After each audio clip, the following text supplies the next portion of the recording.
Good afternoon, ladies and gentlemen, boys, girls, I think that covers everybody. As you know, my name is Alec, I'm the best man. If you'd like to know me more, I'm on lager tonight, or diet, or twin coke. I've been told to keep the best man's speech the same length of time the groom makes love. So thank you very much.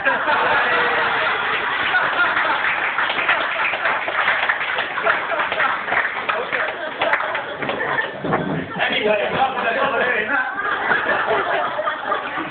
Because we have got a speech and a half. They walk away to no one.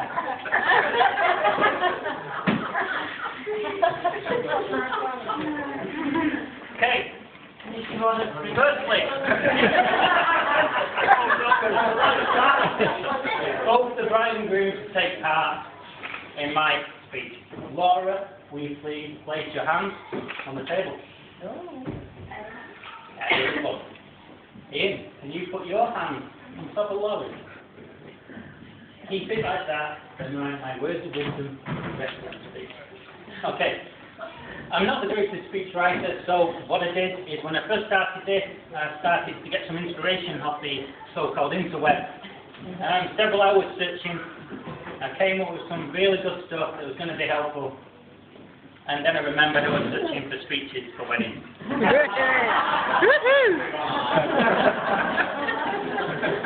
Then pop-up blockers keep on coming.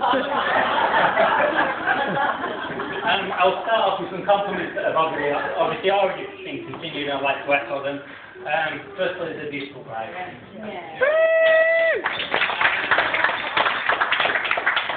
Ian was one very lucky person and one very lucky man, and I'm sure he already knows that, and if he doesn't, Laura will keep on reminding him. He has scrubbed up quite well as well, even if he did try to copy my outfit. And my back one. So everybody.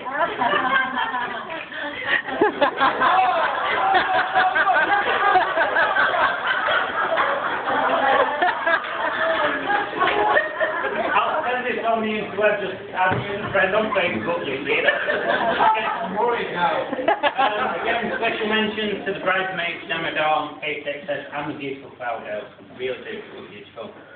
I reliably informed that when Laura woke up this morning, she finally realised she was marrying Ian, and she put one hell of a fight to get away from her.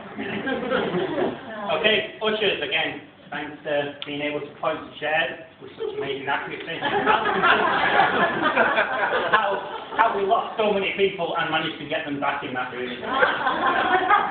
Special thanks again to Laura's cover. I put Chris, Jason, delete as appropriate. I still don't know your name.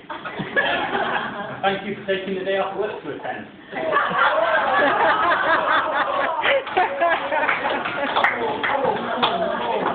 You told me your speech was fine. Again, both sets of parents are really great support for the half couple. Really do echo that. You played a pivotal role. So, the bride and groom appreciate you all being here to share this special day. Some have travelled very long distances, as we are all aware, and it's amazing how far people will actually go for a free meal and a couple of glasses of wine. Example is the plain sauces. So, this is a good story. 18 months ago, Ian and Laura came to visit me. He sat down looking on edge. He really was on edge, more on edge than that. Something was different. Laura kept on poking him discreetly. Do you remember this story? It wasn't that much because I noticed that he's poking like this. So he took me into the other room, he looked me straight in the eyes and he asked, "What do I think about marriage?" I said it was deep with glasses, but I've been seeing for so long, and obviously he's been moved in with Laura, so it didn't seem that appropriate. I want to know where I'm just looking in your eyes. So I came up to the realisation that he wasn't asking me the question, but he was asking me to be the best man, actually. Just turn it this way. What had I done to deserve such an honour? Who had dropped out? Was he the best that he could come up with? And I thought, if I turn down the job, will I still be able to get an invite to the day do and be able to drink champagne and the meal at his expense with the weirdos on table playing? Anyway, I accepted the role and I'm here. I'm happy with the way things went from a best man's perspective. What was that? What was that, Alex? For starters, I got him here very early, as requested. And most importantly, I was told this at the last minute, that I weren't allowed to hold the wedding ring until 2 minutes before the first night, basically because I would have taken him to cash the gold. Earlier, Ian told me that if I did a really good job, I might even be able to get it next time. Okay.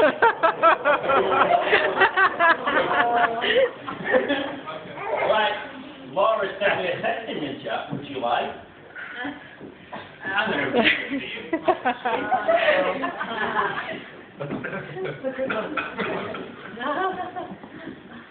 Lucky person. Very good. Okay. Are you ready? What are you doing the night before the wedding?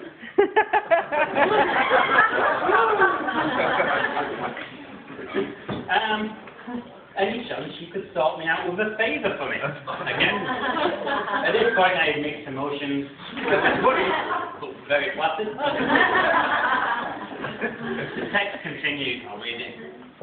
Ian is staying at his mum and dad's, but they have booked to stay in Warwick. So he will be by himself. I was now more worried, but not flattered. So I turned down the offer. What is it for you people? Okay. Don't pull me out. Oh, no.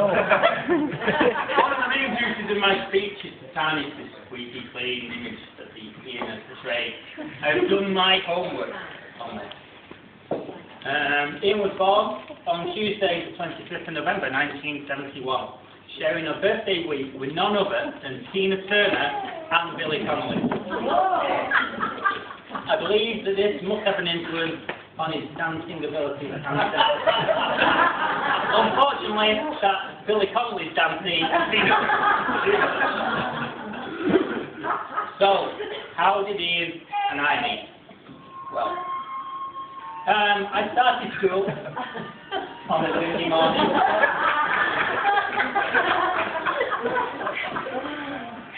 It was Monday the 5th of September 1977. I was nervous as I knew nobody but I was 11, and I decided to act fast and get with the in crowd. However, I went against this, and I went for a more tactical approach and headed to make friends with a group of lads in the corner. Bearing in mind we were all 5 years old, I went for the lad who was 5'9". And he was taller than the headmaster. I figured if it came to fight, which boys obviously do, I wanted to be on his side. This formed the basis of a good enough relationship and friendship that has lasted currently 34 years, 342 days, 5 hours, 40 minutes, 23 seconds, 24 seconds, 25 seconds. This excludes a row that we had that lasted 3 days back in 1991, but we're not allowed to talk about that.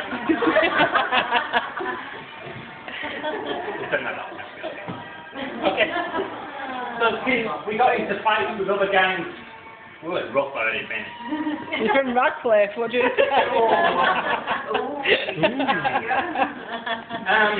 This made me have slight doubts of my choice of friends back when I was 5.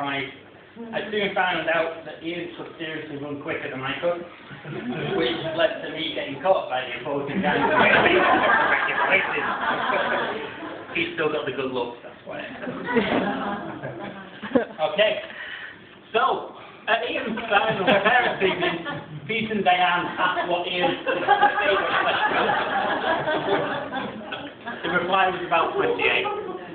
Okay, Ian went into college to do some sort of 3-year IT qualification, so after 6 years he finally got it. he joined a computer games company, a very computer games company. The market was a multi-million-pound business spanning the world, and Ian was working for the largest company in Bradford. Alas, playing games all day and making cups of tea is not a long-term career. Well, yeah. In October 1998, he found work as an application consultant at Vertex Data Science. I know this by research and stalking his Facebook account. I have no idea what an application consultant is, but if I ever have an application and it has a problem, I will definitely consult. To give you an insight into how Ian's mind works, I thought I'd give you some information on his 3 favourite songs. Once He's Dead or Alive by Bon Jovi, classic. Kings of Leon, Sex on Fire, and Get Going. And one of them absolute classics and ultimate faves is ABBA's Dancing Queen. We should be requesting them for each other. Keeping with the music theme, not many people know this, down to 3 people in this room. Ian received a grade 1 in 2003 in air guitar. 2 years later, he got grade 2 in air keyboard and air drum. Hopefully he's brought all his equipment for this.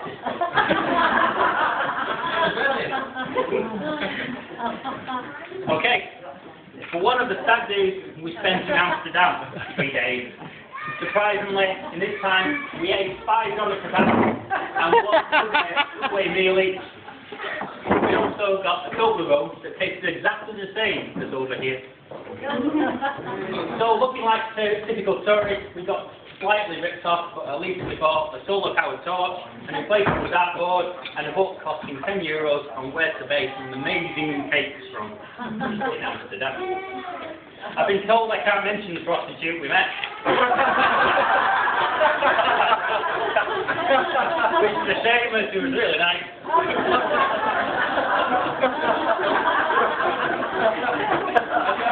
Got Barry from Grimsby.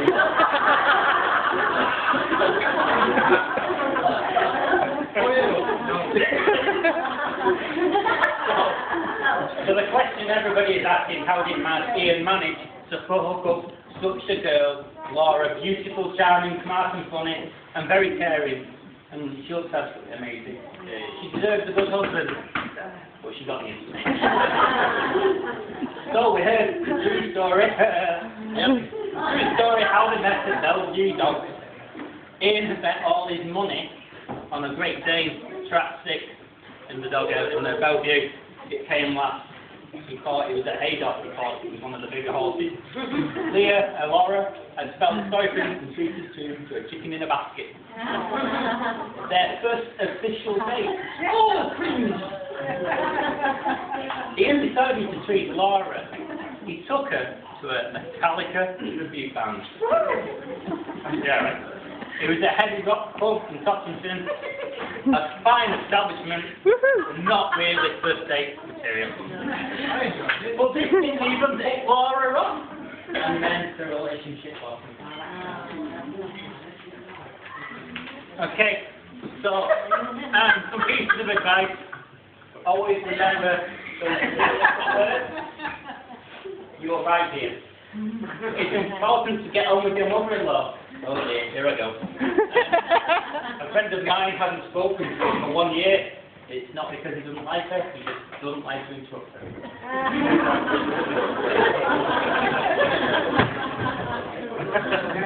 You put that one in. And the best way to remember your anniversary is to forget to appreciate.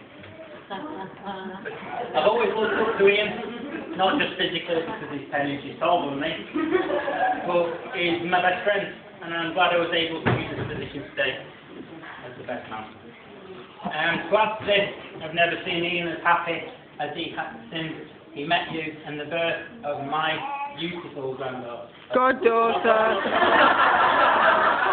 You did that so many times, granddaughter. So, I've got a famous philosopher wrote something. I thought I'd read it here. She loves you. Yeah. She loves you. Yeah. And a love like that, you should never be back. Okay. You'll be happy to know that we're coming to the best part of my speech, the end. Stop cheering at the back. Now, in case any of you are wondering why I asked Ian to place his hand on Pastor Laura's, I will tell you. Yeah, right. In my final role, it's been a great pleasure, Ian, that you've been able to have the last 15 minutes, which you will ever have the upper hand over Laura.